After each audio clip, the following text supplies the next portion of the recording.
The sun was sinking low over the Arizona plains, painting the world in streaks of crimson and gold. The sound of crickets filled the air, and a warm wind swept across the Callahan ranch. Jack Callahan stood by the corral fence, wiping the sweat from his brow after a long day's work. He was a man of few words, built strong by hardship, molded by loss. His wife, Mary, had passed 5 years ago, leaving him to raise their 2 daughters alone. Life on the range hadn't been easy, but Jack never complained. He simply worked, survived, and kept his girls safe. Annie and Clara, his daughters, were the only reason he still had purpose. They were everything Mary had been: bright, kind, full of spirit. Annie was 12, already tall for her age, with her mother's amber hair and her father's steel-gray eyes. Clara was 10, soft-spoken but sharp as a whip, always curious about the world beyond the ranch. Every morning, they'd rise before dawn, help with chores, and wait for their father's small smile before breakfast. To them, that smile was worth more than gold, proof that they were doing right by him. That summer was the driest anyone could remember. The creeks were drying up, cattle were restless, and the desert seemed to swallow the horizon in waves of heat. Jack rode farther each day, searching for better pasture. One evening, as the sun dropped behind the red rocks, he noticed smoke curling from a narrow canyon. His first thought was trouble. Maybe drifters, maybe outlaws. Hand on his revolver, he urged his horse forward, ready for whatever waited. But what he found was not a threat. It was a woman, lying beside a dying fire, her face pale, her arm bleeding, her eyes half open. She was Apache. Her long black hair was tangled, her clothes torn, and a dark bruise spread across her shoulder. Jack hesitated. Relations between settlers and Apache were tense, even dangerous, but she was hurt. And despite all he'd seen, Jack Callahan couldn't ride away from someone in need. He dismounted, poured water from his canteen, and knelt beside her. She tried to lift her head, but weakness pulled her back down. "You're hurt," he said quietly. She didn't answer, just blinked, as if unsure whether he was real. He tore a strip from his bandana, wrapped her wound, and stayed until her breathing steadied.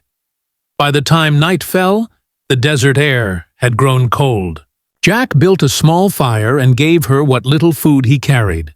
She watched him carefully, wary yet grateful. When he asked her name, she spoke softly. "Nia."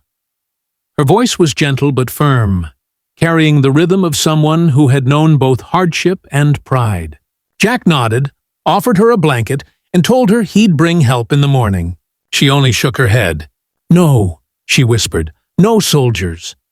Jack understood. He'd heard stories of how badly things went when the army got involved. He decided then he'd take her home. Consequences be damned. The ride back to the ranch took most of the morning. Annie and Clara were feeding the chickens when they saw their father approaching with someone slumped across his horse. They ran to meet him, their eyes wide with curiosity and concern. Jack lifted Nia down gently, his voice calm but commanding. "She's hurt," he said. "Get water and some clean cloth." The girls hurried without question. Inside their small cabin, Jack laid Nia on Mary's old bed. He hadn't let anyone sleep there in years, but somehow it felt right. Nia's eyes fluttered open as Clara dabbed her forehead. She whispered something in Apache, soft as a prayer. Over the next few days, Nia slowly began to heal. Her wounds were deep, but her spirit was strong. She spoke little, but the girls took to her quickly. Annie would bring her wildflowers each morning, and Clara would sit beside her, asking endless questions about her people, the land, and the stars. Nia answered with patience, teaching them Apache words, small songs, and legends of the desert.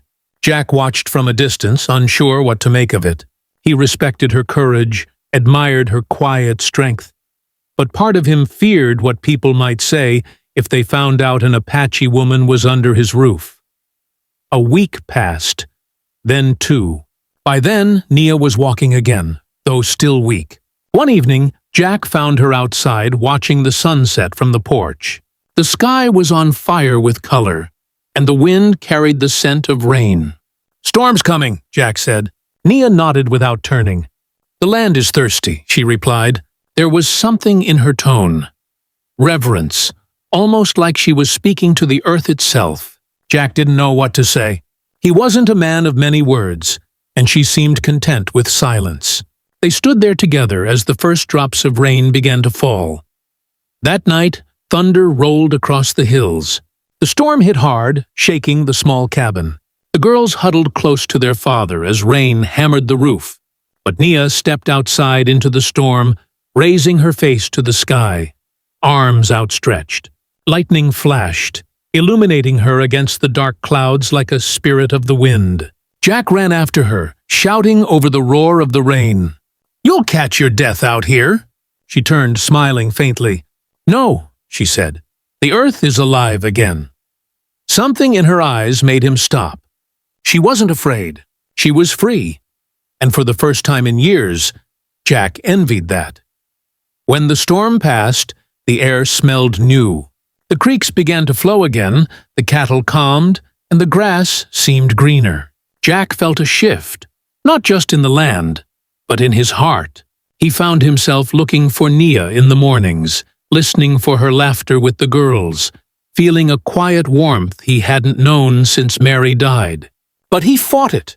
He told himself it was wrong, dangerous even. The world wouldn't understand. Yet, no matter how hard he tried, he couldn't ignore the way she'd brought life back into his home, his daughters, and his own weary soul. One afternoon, while mending the fence, Jack noticed a group of riders in the distance. His stomach tightened.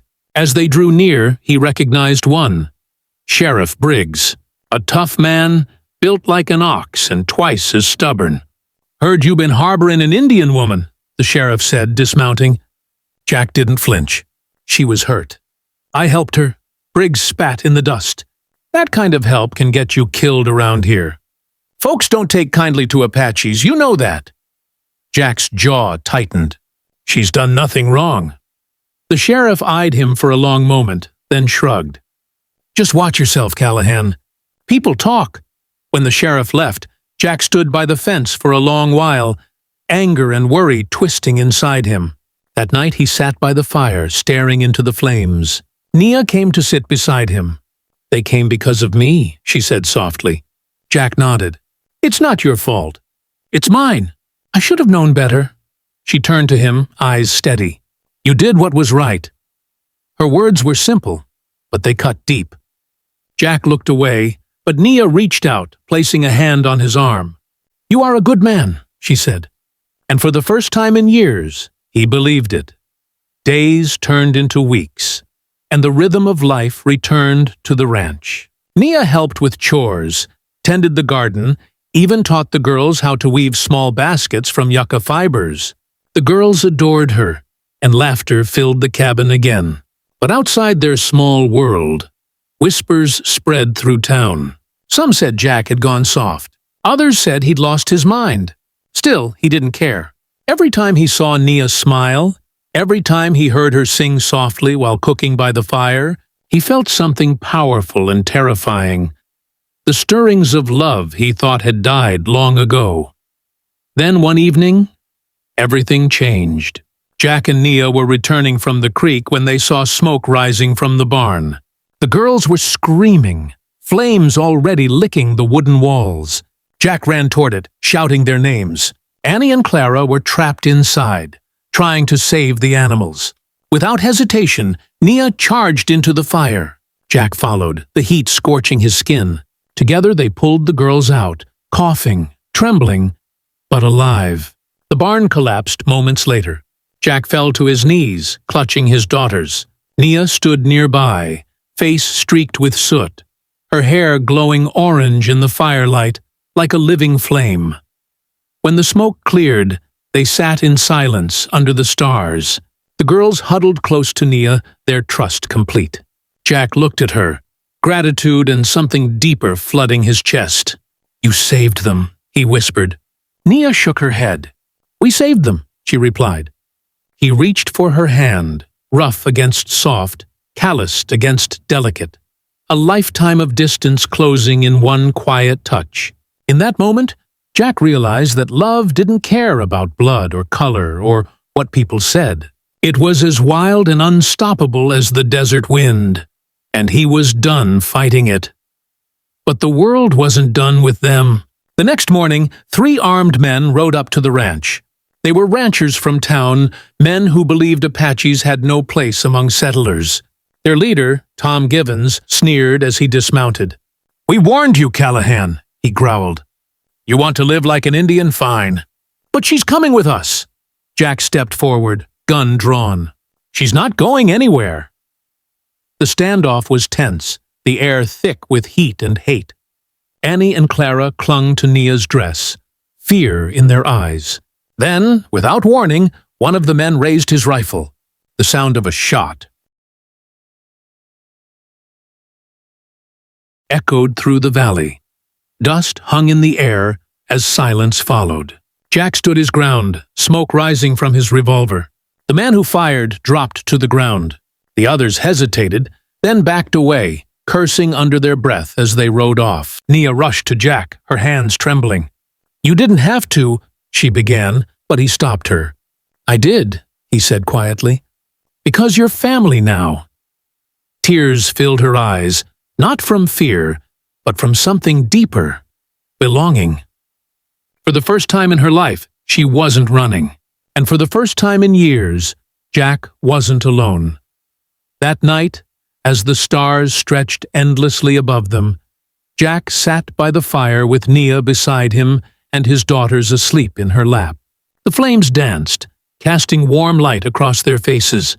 The desert was quiet, peaceful. Jack took a deep breath, the scent of sage and smoke mingling in the air. "You could leave if you wanted," he said softly.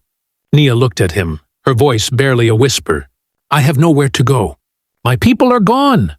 Jack nodded. "Then stay. With us."